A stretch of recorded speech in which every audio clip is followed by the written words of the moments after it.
శంకరాచార్యుల వారు సౌందర్యలహరిలో ఒక శ్లోకంలో చెబుతూ 7 అంతస్తుల మేడ ఉందిట. ఆ 7వ అంతస్తులో పైన బెడ్రూమ్ 7వ అంతస్తులో అక్కడ పాపం పరమశివుడు పడుకొని రెడీగా ఉన్నట్ట. పాల గ్లాస్ తో పాపం పార్వతీదేవి వచ్చిందిట. లిఫ్ట్ ఎక్కి 7 అంతస్తులు లోపలికి వెళ్ళిందిట. పరమశివుడు అంటే చీకటి, పార్వతీదేవి అంటే లైట్, వెలుగు. ఈవిడ లోపలికి వెళ్ళింది. లోపలికి వెళితే అంటే చీకటిగా ఉన్న దానిలోకి లైట్ వేసామనుకోండి, వెలుగు వెళ్ళింది అనుకోండి, చీకటి ఏమవుతుంది?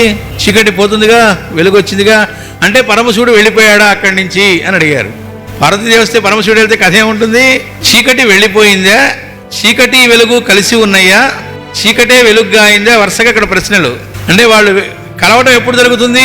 ఒకటైపోవటం అనేటువంటి జరగాలిగా. రెండు ఒకటే కాబట్టి రెండు వేరు వేరు కాదు. రోజు మనకు పగలు వెలుగుంటుంది, రాత్రి చీకటి. ఈ పగలు వెలుగు కలిసే సమయం ఒకటి ఉంది, అదే సంధ్యా సమయం.